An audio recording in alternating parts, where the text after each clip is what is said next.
নহয় মোক দুই এটা কথা দুই এক সংগঠনে কিবা কিবি এইবিলাক বাগৰুম্বা আমি মই নাভাবোঁ। তাৰমানে আচলতে কি হয়, এজন মানুহ তেতিয়াহে বিজ্ঞ হ'ব পাৰে যদি তেখেতে সংবিধানখন জানে, সংবিধান নিৰ্দিষ্ট কৰা অধিকাৰৰ কথা জানে, সংবিধানে নিৰ্দিষ্ট কৰা মৌলিক অধিকাৰৰ বিষয়ে সচেষ্ট হয়, আইনী ব্যৱস্থা জানে, আন্তঃৰাষ্ট্ৰীয় যি ন্যায়ালয় আছে, মানৱ অধিকাৰ আছে, তেখেতসকলৰ যি নিৰ্দেশ আৰু মানৱীয় আপোনাৰ আদেশ সেইবোৰ জনাটো দৰকাৰ। নাজানি ভুল কৰাৰ বাবেতো ক্ষমাৰ যোগ্যই। সুস্থাংগে প্ৰণিবাদ কৰিলে বঙালকো নাকাটে বুলি কথাই আছে। একো নাই, সেইবোৰ আমাৰ কোনো বিৰোধ নাই। আমাৰ আপুনি মোক বেয়া পায়, আপোনাক মই বেয়া পাই, এইটো ডাঙৰ কথা নহয়। মাটিখিনি যাতে নাযায়, ইয়াত যাতে টাউনশ্বিপ হ'ব নোৱাৰে, টংকেশ্বৰ বা কোৱাৰ নিচিনা যাতে সেই ট্ৰাইবেল টাউনশ্বিপ বা হাজাৰ কিবা কিবি বেলেগ টাউনশ্বিপ যাতে নহয়, সেইটোকে আমি সন্দেহজনক নহয়, একেবাৰে চিধা সন্দেহজনক। তেখেত সন্দেহজনক নহয়, ক'ত যাব? তেখেত হ'ল হিমন্ত বিশ্বই যি কয় তাকেই কৰিব বাধ্য।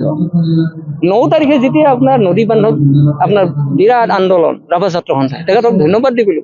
তাৰপিছত ইয়াত আহি আৰু কৈছে তেখেত হেনো ইলেক্ট্ৰিকেল ইঞ্জিনিয়াৰিঙৰ ছাত্ৰ, গতিকে 55 মেগাৱাট নহয় 40 মেগাৱাট নহয় কিয় হ'ব লাগে বুলি কৈছে। তাৰ বাবে কিন্তু এতিয়ালৈকেও কোনো দল সংগঠন ছাত্ৰ সন্থা ইত্যাদি কৰি প্ৰতিবাদ কৰা নাই। এটা সংবাদমেল পাতিব লাগিছে। ইয়াত আকৌ কৈছে যে ইয়াত হেনো টাউনশ্বিপ নহয়, হ'ব ট্ৰাইবেল টাউনশ্বিপ। তেখেতৰ কোন বাপেকে জনাইছে ট্ৰাইবেল টাউনশ্বিপ? আমি একো বুজি পোৱা নাই। টাউনশ্বিপ শব্দটো ৰাভাশ্বিপ কিয় নেদে? আদিবাসী শ্বিপ নেদে কিয়? মুছলমান শ্বিপ নেদে কিয়? শৰ্মা শ্বিপ দিব লাগিছে, তেতিয়াহে ভাল পালো। ক'ত টাউনশ্বিপ দিয়ে? এইবিলাক মিছা কথা, ফাল্টু কথা মাৰ ক'ব আহিছে। আমি বেয়া পাইছো এইবিলাক বেয়া কথা। গতিকে তেখেতৰ যি দুমুখীয়া চৰিত্ৰ সোনকালে সংশোধন কৰাটো ভাল। মই আগতেও কৈছো, প্ৰশাসকসকলে ক্ষমতা থাকিলে যি পায় তাকে নকৰিব। সময় আহিব, সেই সময় আপোনাক দলিয়াই দিয়ে আৰু বেছি বৰ নালাগে। নহয়, তেখেতৰ জাতীয় কাম কাজত অৱদান নাই, এইটো কেতিয়াও নহয় বাৰু, সেইটো হয়। কিন্তু অৱদানৰ পিছত কেতিয়াও এজেণ্ডা থাকিব নালাগে। যেনেকে চিনেমাত দেখা পায় নহয়, গোবিন্দৰ আৰু আমাৰ কি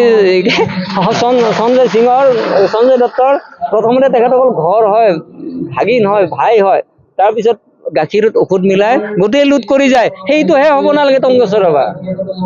জাতিৰ অধিকাৰৰ বাবে, জাতিৰ স্বাভিমানৰ বাবে লাগিছে, আমি মানিছো।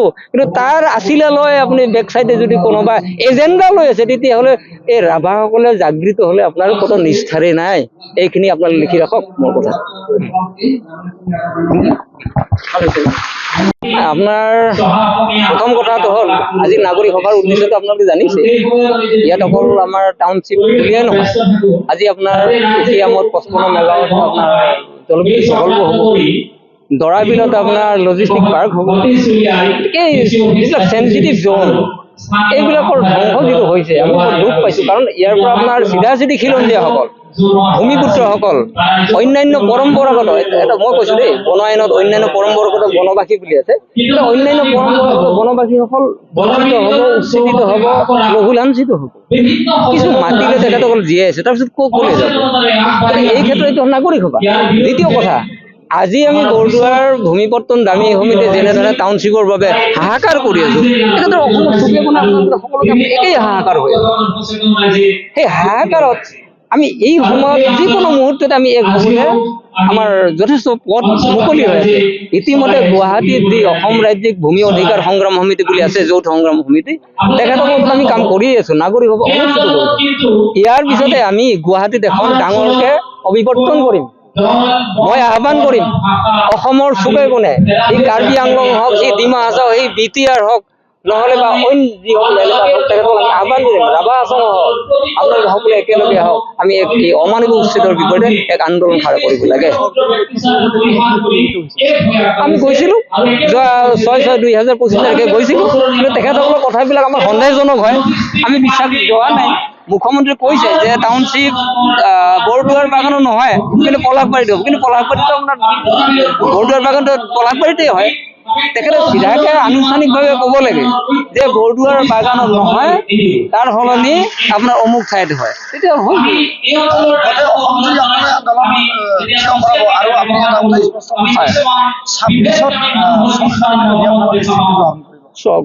চৰকাৰ এখন কল্যাণকামী চৰিত্ৰ এটা থকা দৰকাৰ।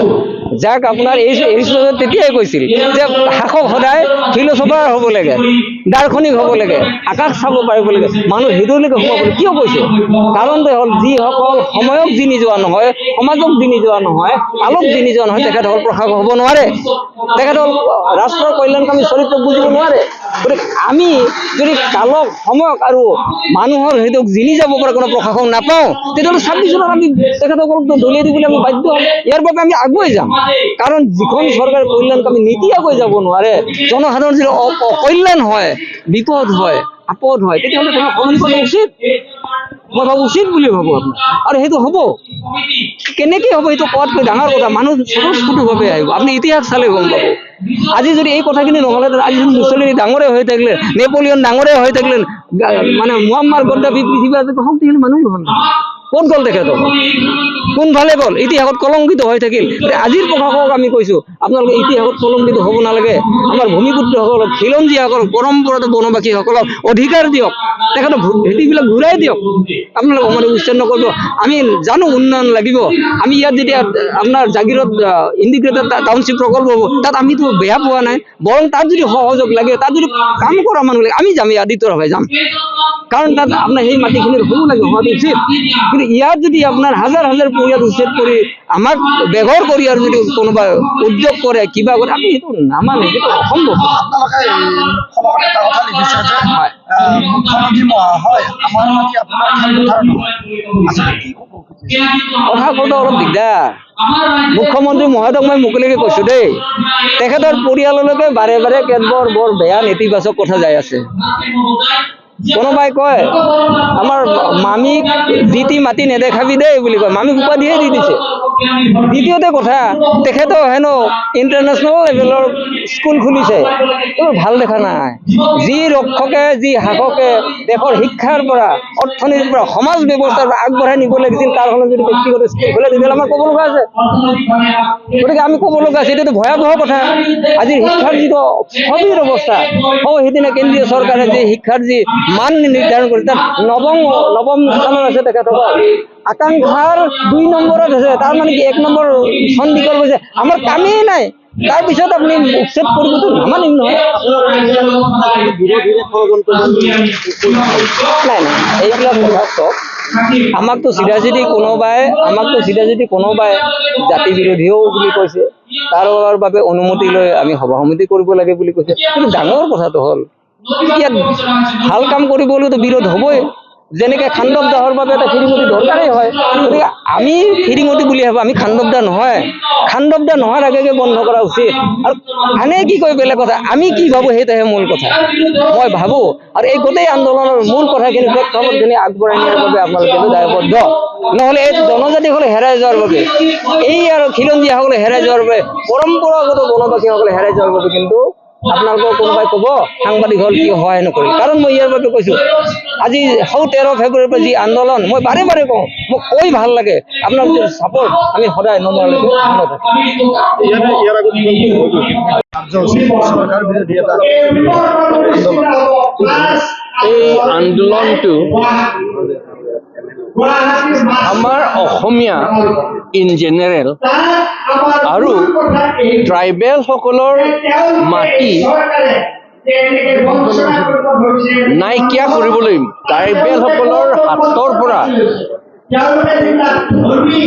মানে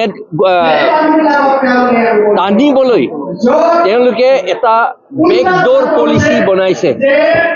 এনেই এইটো বোলে বৰদোৱাৰটো এইটো ট্ৰাইবেল ব্লক হয়, ট্ৰাইবেল ব্লক হয় যেতিয়া মাটি অন্যসকলক দিয়া ডেভেলপমেণ্ট নামত এইটো কথা নুঠে। আৰু ডেভেলপটো ইয়াত থকা ট্ৰাইবেলসকলকহে ডেভেলপ কৰিব লাগিব।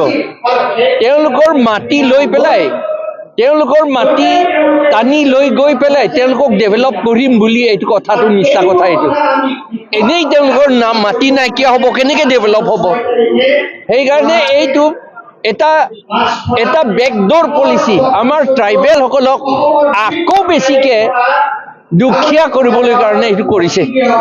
সেইকাৰণে আমি কাৰ্বি আংলঙতো এইটো নামানিছোঁ। আম্বানী আদানীসকলক তেওঁলোকক এটা এটা এটা কিয় ৱেপন হিচাপে লৈছে তেওঁলোকক ৱেপন লৈ পেলাই তেওঁলোকক ৱেপন লৈ পেলাই এই আইনটো যিটো ট্ৰাইবেল ব্লক ট্ৰাইবেল বেল্ট আইন আছে ইভেন চিলিং চাৰপ্লাছ আইন আছে আৰু আমাৰ 6 শিডিউল আইন আছে এইটো ভাঙিবলৈকে এই বিজেপি চৰকাৰে চেষ্টা কৰিছে আমি বহুতে ক'বলৈ ইচ্ছা নাই তথাপি আমি ক'ব লাগিব বিজেপি ক'ৰ পৰা বিজেপিটো চলাইছে RSS সকলেহে চলাইছে বিজেপি সকলক RSS সকলৰ ইচ্ছা মতে RSS সকলৰ হুকুম মতে বিজেপিয়ে চলায় তেতিয়াহ'লে RSS টো ক'ৰ কি ওপৰত তেওঁলোকে কাম কৰে RSS কাম কৰে মনুস্মৃতিৰ ওপৰত কাম কৰে মনুস্মৃতি তেতিয়াহ'লে কি কৈছে মনুস্মৃতিয়ে কৈছে এই শূদ্ৰসকলে আমাৰ ট্ৰাইবেল সকলকো শূদ্ৰ বুলি কৈছে তেওঁলোকে আমি শূদ্ৰ নহয় কিন্তু তেওঁলোকে আমাক শূদ্ৰ বুলি কৈছে এই শূদ্ৰসকলে তেওঁলোকৰ সম্পত্তি ৰাখিব নোৱাৰে বুলি মনুস্মৃতি লেকচাৰ 8 লেকচাৰ 8 লেকচাৰ আৰু 414 শ্লোকত লিখা আছে এইটো সেইকাৰণে এই মনুস্মৃতিটো ইমপ্লিমেণ্ট কৰিবলৈ কাৰণে এই বিজেপি চৰকাৰে কাম কৰিছে বেলেগ কথা নহয় এইটো আমাক ডেভেলপমেণ্টৰ কাৰণে নহয় তেওঁলোকে আমাৰ জাতিটো নাইকিয়া কৰিবলৈ কাৰণে কৰিছে ইয়াত ট্ৰাইবেল বেল এণ্ড ব্লক বোলে তেতিয়া ট্ৰাইবেল বেল এণ্ড ব্লক মাটি কেনেকৈ ভাঙিব পাৰিব আৰু বাৰু এই ইয়াত বোলে এটা টি গাৰ্ডেন আছিলে আগতে টি গাৰ্ডেন মাটি আছিলে তেতিয়াহ'লে টি গাৰ্ডেনৰ মাটি টি গাৰ্ডেন এতিয়া নাথাকে এতিয়া চৰকাৰী মাটি হয় তেতিয়াহ'লে চিলিং চাৰপ্লাছ আইনতো লিখা আছে যে মাটি যদি বেছি হৈ গ'ল টি গাৰ্ডেনে নালাগে বুলি যদি কয় তেতিয়াহ'লে সেই টি গাৰ্ডেনত যিবিলাক আছে বা তাৰ ওচৰত যিবিলাক ট্ৰাইবেল মানুহ আছে তেওঁলোককে মাটিটো দি দিব লাগে বুলি তাত লিখা আছে চিলিং চাৰপ্লাছ আইনতো সেই চিলিং চাৰপ্লাছ আইনটো মই ইমানলৈকে নাযাওঁ কিন্তু ট্ৰাইবেল বেল্ট এণ্ড ব্লক মতে এইটো মাটিটো কেতিয়াও দিব নোৱাৰে আৰু আমাৰ 6 শিডিউল মতে আপোনালোকে ৰাভা হাছংটো 6 শিডিউলটো বিচাৰি আছে 6 শিডিউলটো বিচাৰি আছে যেতিয়া 6 শিডিউলটো মাটিটো আচল কথা পেৰাগ্ৰাফ 3 মতে আমি নিজেহে ল বনাব লাগে আমাৰ ষ্টেট গভৰ্ণমেণ্ট লটো নচলিব ইয়াত সেইটোহে কথা কৈছে ট্ৰাইবেল ভিলেজ চিফ হ'ব এনেকুৱা ধৰণৰ বিতৰ্কিত কথাবিলাক কৈ আছে তো ৰাইজ ওলাই আহিবই স্বাভাৱিক কথা নিজৰ শ বছৰ 3-4টা পিঢ়ি ইয়াত মানে বসতি কৰি থকা মানুহৰ যদি ভেটি উচন হ'ব খোজে তেখেতসকলে ওলাই আহে নহয় কালি পৰহি জুই জ্বলাবৰ কাৰণে ওলাই আহিব তেখেতসকলে আৰু এই কথাখিনি হিমন্ত বিশ্ব শৰ্মাক ৰাভা হাছঙৰ কোনে ইনপুট দি আছে তাত একো কৰিব নোৱাৰে বুলি পেলাই সেইটোহে ভয়ংকৰ সেই মানুহখিনিক আপোনালোকে চিনাক্ত কৰাটো উচিত এতিয়া আমাৰ মানুহ থাকিবই সব জাতিৰে 2 নম্বৰী থাকে ৰাভাৰো আছে 2 নম্বৰী আছে মই ইয়াত বহুতবাৰ এওঁলোকে মোক ভূমিবৰ্তন দাবী সমিতিয়ে মাতিছে মই আহিব পৰা নাই নোৱাৰা কাৰণে মোৰ ক'বলগীয়াখিনি মই সামাজিক মাধ্যমৰ জৰিয়তে মই কৈ আছিলোঁ আৰু কৈ থকাৰ কাৰণে মোক কাপুৰুক বুলি লিছে ইয়াৰে বিয়াগম নেতা দেই ইয়াৰে বিয়াগম নেতা ৰাভা হাছঙৰ ৰাভা ছাত্ৰ সন্থাৰে বিয়াগম নেতা মোক কাপুৰুক ভয়াতুৰ কিবা কিবি লিখিছে ৰাতি 12টাত ফোন মাৰিছিল মই ফোন উঠোৱা নাই দুৰ্ভাগ্যজনক ৰাভা হাছংখন কিয় সৃষ্টি হৈছিল টংকেশ্বৰ ৰাভাটো নহয় তেওঁ শৰণীয়া টংকেশ্বৰ শৰণীয়াই কিয় পাহৰি গৈছে কিয় ৰাভা হাছঙৰ সৃষ্টি হৈছিল তেওঁ ৰাভা হাছং আন্দোলন আদিৰ পৰা নাই কাৰণে হয়তো তেওঁ নাজানে ৰাভা হাছং কিয় বিচাৰিছিল ৰাভা মানুহে তেওঁতো উত্তৰ পাৰৰহে মানুহ সেইকাৰণে তেওঁ নাজানে নিজৰ জাতি হত্যাক বিসৰ্জন দি পেলাই পুনৰবাৰ আৱিৰ্ভাৱ হোৱা মানুহে জানে কেনেকৈ ৰাভা জাতি হত্যাৰ বিসৰ্জন হোৱা পৰিৱেশটো তেওঁ কেনেকৈ উপলব্ধি কৰিব আটাইতকৈ দুৰ্ভাগ্যজনক কথা আৰু আটাইতকৈ ডাঙৰ কথা হৈছে টংকেশ্বৰ ৰাভাৰ বিৰুদ্ধে মাত দিলে আজিকালি ৰাভা জাতীয় সংগঠনে সেই মানুহজনক অস্পৃশ্য বুলি কয় মই ৰাভা ছাত্ৰ সন্থাক দুটাকে নিৰ্বাচনৰ নেতৃত্ব দিয়া মানুহ মই টংকেশ্বৰ ৰাভাৰ বিৰুদ্ধে মাত মাতি থাকোঁ কাৰণে ৰাভা ছাত্ৰ সন্থাৰ মজিয়াত মই এতিয়া অস্পৃশ্য মই বুলিয়ে নহয় বহুজন আছে ৰাভা ছাত্ৰ সন্থাৰ মজিয়াত অস্পৃশ্য ইয়াতকৈ আৰু দুৰ্ভাগ্যজনক কথা কিবা ক'বলগীয়া আছে নেকি আজিৰ তাৰিখত ৰাভা যিসমূহ আচলতে আজি মানুহে আজি শুব পৰা নাই, দিনে নিশা উজগৰে নিশা কটাইছে চেটেলাইট চিট কাউণ্টিব, কিন্তু পংকজৰ ৰাভা আচলতে এটা দুমুখী স্থিতি। দুমুখীয়াটো জানে, তেওঁ যোৱা বছৰ নৱেম্বৰ মাহৰ 11 তাৰিখে মানে DFO অফিচৰ পশ্চিম কামৰূপ বন সংমণ্ডলৰ কাষৰে এখন পাহাৰ, মিলমিলি পাহাৰ, একচালি পাহাৰ বুলি কয়, তাতে অনিল দাসক মানে শিল কুঁৱেৰীৰ এটা মহল দিয়া কথা আছিল, আবণ্টন দিয়া কথা আছিল। লগে লগে টংকেশ্বৰে গম পাই পেলাই তাত ৰাইজক লৈ পেলাই উদ্দেশ্যি মিটিং এখন কৰিল। তেওঁৰ মানে মিটিং কৰাৰ উদ্দেশ্য কাৰণটোৱে আছিল ট্ৰাইবেল বেল্ট, অসম মানে ভূমি ৰাজহ আইনৰ 10ম অধ্যায়, ইকেটাই কথা, ৰাভা হাছং ট্ৰাইবেল বেল্ট ইকেটাই কথা। কিন্তু বৰদুৱাৰ বাগানৰ এইখিনি ভূমি, বাগানৰ ভূমিখিনি কি ট্ৰাইবেল বেল্ট নহয় নেকি? ট্ৰাইবেল বেল্টটো কি ক'ৰবাত অপুঙি থাকে নেকি? বাগানৰ ভূমিৰ মাটিখিনি টাউনশ্বিপ যে কৰিব খুজিছে, এইখিনিত তেওঁ কিয় মাত মাতিব নোৱাৰে? তাতকে ডাঙৰ কথা মানে আকচিয়া বুলি পেলাই এখন ঠাই আছে বকৰ পৰা অলপমান ওচৰতে, তাতে দুধকুঁৱৰী বুলি এখন পাহাৰ আছে, তাতে অনিল দাস আৰু মানে ভাগ্য কলিতা ডাঙৰীয়াক 2018 চনত মেঘালয়ত যেতিয়া মানে শিল বন্ধ কৰি দিছিল, প্ৰেছাৰ মেচিন বন্ধ কৰি দিছিল, তাতে অসমৰ ৰাস্তা ঘাট বনাবৰ কাৰণে তাতে কুঁৱাৰী খুলি দিছিল চৰকাৰে, ফৰেষ্টৰ মাটি যিহেতু, সিটো বন্ধ কৰিব গৈছিল টংকেশ্বৰে। ট্ৰাইবেল বেল ব্লক কিবা কিবি মানে বহুত কিবা কিবি কৰিছে, তেওঁ কৰিছে, ভাল কথা, ময়ো গৈছো তাত বন্ধ কৰিবৰ কাৰণে।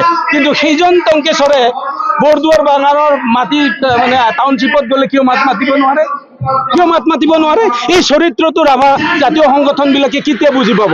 নে ৰাভা জাতীয় সংগঠন বিলাকক টংকেশ্বৰৰ দৰে চৰিত্ৰ গ্ৰহণ কৰি আছে নেকি আজিকালি? এইটো আটাইতকৈ দুৰ্ভাগ্যজনক কথা। তাতকে ডাঙৰ কথা, গোৱালপাৰাৰ ৰাভা হাছং অঞ্চলৰ এখন পাহাৰ, ঐতিহাসিক পাহাৰ, চিতলমাৰী বনগাঁও বুলি পেলাই এখন পাহাৰ আছে, যাৰ কাষতে লাগি আছে নাইতাৰা চৌতাৰা বুলি পেলাই প্ৰায় 12-15 হাজাৰ বিঘাৰ এটা নেচাৰেল বিল। সেই বিলটো লাহে লাহে পোত যাই আছে, তাৰমানে মানে চিতলমাৰী বনগাঁৱৰ পাহাৰ খননৰ ফলত মানে বিলটো পথ গৈ আছে, এটা ঐতিহ্যপূৰ্ণ পাহাৰ মানে বিল এখন। সেই যে তাতে যে এতিয়াও আজিৰ তাৰিখতো যে মানে পাথৰ কুঁৱাৰী চলি আছে, তাৰ শিল তাতে ভাঙি পেলাই নেশ্যনেল হাইৱেৰ কাৰণে লৈ আহি আছে, তাৰ পাহাৰ কটা মাটিখিনি হাইৱেত লৈ আহিছে। টংকেশ্বৰ ৰাভাই সেই পাহাৰখনৰ কথা কোনোদিন দেখা নাপায়। দেখা নোপোৱাৰ কাৰণ কি জানেনে আপোনালোকে?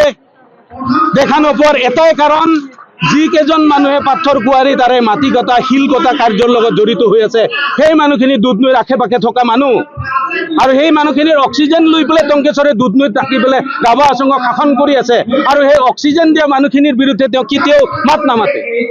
তেওঁ যদি ৰাভা হাছঙৰ ত্ৰাণকৰ্তাই হয়, ৰাভা হাছঙৰ যদি এনেকৈ জৈৱ বৈচিত্ৰ্য ধ্বংস হোৱাটো বেয়া বুলিয়ে ভাবে, চিতলমাৰী বনগাঁৱত আজিৰ তাৰিখত দিনত 1500-100-150 ট্ৰাক চলি আছে, তাৰ পৰা মাটি শিল চব উলিয়াই নেশ্যনেল হাইৱেত ব্যৱহাৰ কৰি আছে।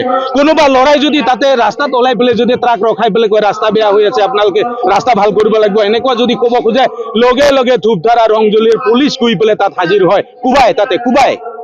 কোনে কাৰ সাহসত কৰি আছে এইবিলাক? সেই মানুহবিলাকক টংকেশ্বৰ চিনি নাপায় নেকি? সেই মানুহবিলাক যিবিলাক মানুহে কোব খাই আছে, সেইবিলাক টংকেশ্বৰ ৰাভা হাছঙৰ ভোটাৰ নহয় নেকি? দুৰ্ভাগ্যজনক কথা। আৰু ইয়াৰ বিৰুদ্ধে যিসকলে মাত মাতে, সেইসকলক ৰাভা ছাত্ৰ সন্থাই কোবাব খোজে, ভয়াতুৰ বোলে, কাপোৰ বোলে, অস্পৃশ্য বুলি ক'ব খোজে। দুৰ্ভাগ্যজনক কথা। মই সংবাদ মাধ্যমৰ জৰিয়তে আপোনালোকক আহ্বান জনাওঁ, ইখন আচলতে প্ৰকৃততে জাতি মাতি ভেটি ৰক্ষা কৰা চৰকাৰ নহয়। তাৰ প্ৰমাণ কাৰ্বি আংলং মানে BTR কিমান কম, এই বাগান কিমান কম। আটাইতকৈ তাতকৈ বেছি দুৰ্ভাগ্যজনক কথা, ট্ৰাইবেল বেল ব্লক 6 শিডিউলৰ মাটি কোনো পধ্যে কাকো দিব নোৱাৰা এটা আইন থকাৰ স্বত্তেও ইখন চৰকাৰে, হিমন্ত বিশ্ব চৰকাৰখনে কেনেকৈ মাটি দিব খুজি আছে, এইটো আটাইতকৈ দুৰ্ভাগ্যজনক, আটাইতকৈ ভয়ংকৰ খবৰ এইটো অসমৰ জাতীয় জীৱনৰ কাৰণে। এই আন্দোলনটো পৰৱৰ্তীলৈ কি ধৰণে হোৱাটো বিচাৰে? ৰাইজৰ কথা আমি দিহা পৰামৰ্শ দেখুৱাম, ৰাইজক ৰাস্তা দেখুৱাম, মানে দিছপুৰো নহয়, দিছপুৰৰ পৰা বাহিৰলৈকে ক'ত লৈ যাব লাগে তাৰ চিন্তা চৰ্চা এটা চলি আছে। সেইটোৰ কাৰণে আজি নাগৰিক সভাৰ আহ্বান হৈছে। নাগৰিক সভাই নিশ্চয় এটা ৰাস্তা দেখুৱাব, ইয়াৰ এই সংগ্ৰামটো কোনটো মঞ্চলৈকে গ'লে মানে হিমন্ত বিশ্ব চৰকাৰৰ চকী লৰিব পাৰে, সেই মঞ্চলৈকে যোৱাৰ ব্যৱস্থা নিশ্চয় কৰিব। হ'ব পাৰে, ডাঙৰ কথা নহয়। চৰকাৰে যদি গুৰুত্ব নিদিয়ে, চৰকাৰে যদি এনেকুৱাই বিচাৰিছে, তেতিয়াহ'লে ফিৰিঙতিৰ পৰা খান্দৱ দানো হয়, আৰু কিবা কিবি ঘটিব পাৰে যদি চৰকাৰখনে বিচাৰিছে। নিশ্চয় ভুগিব, নিশ্চয় ভুগিব। ইয়াৰ মানুহখিনি ইমানৰ পিছতো ভোট দিব জানো? তেওঁলোক ইয়াৰে মানুহখিনিতো গোটেই ভোটাৰ, আপোনালোকে নিখি বিজেপিৰ ভোটাৰ। এই বিজেপিৰ ভোটাৰখিনি কংগ্ৰেছে পৰিচালিত আন্দোলন বুলি কোৱা নাছিল জানো? স্বয়ং মুখ্যমন্ত্ৰীয়ে কোৱা নাছিল জানো? আৰু মুখ্যমন্ত্ৰী ক'বৰ কাৰণে ইনপুটটো কোনে দিছিল? ইয়াৰে নেতাই দিছিল, নিশ্চয় ইয়াৰে নেতাই দিছিল। কোনোবাই ইফালে গৰু চাপ্লাই হোৱা গাড়ীৰ পইচা খাই আছে, সেইবিলাকে পঞ্চায়তৰ কাম কৰি থকা নেতা আছে, তেখেতসকলে MLA লগত মিলি পেলাই এই ইনপুট বিলাক দিছিল। গোবিন্দ ৰাভা এগৰাকী কংগ্ৰেছ কৰা মানুহ আছিল, হয় তেখেত, এতিয়া তেওঁ কংগ্ৰেছ কৰা নাই। আৰে 10 বছৰ আগত কংগ্ৰেছ কৰাটো চিৰদিন কি গাত লাগি থাকিব নেকি? তেতিয়াহ'লে হিমন্ত বিশ্ব শৰ্মা কেনেকে মোবাইল নাম্বাৰ পৰ্ট হোৱাৰ দৰে কংগ্ৰেছৰ পৰা বিজেপি হৈ গ'ল? এইটোতো দুৰ্ভাগ্যজনক কথা। আৰু এই ইনপুট দিয়া মানুহবিলাকে তেওঁ সমাজৰ কাৰণে আটাইতকৈ ভয়ংকৰ। ধন্যবাদ। বদন নহয়, তাতকে যদি কিবা আছে সেইটো আপোনালোকে ক'ব পাৰে এতিয়া। যিকোনো খবৰৰ বাবে যোগাযোগ কৰক 7099017330 লগতে 7099017110 নম্বৰত।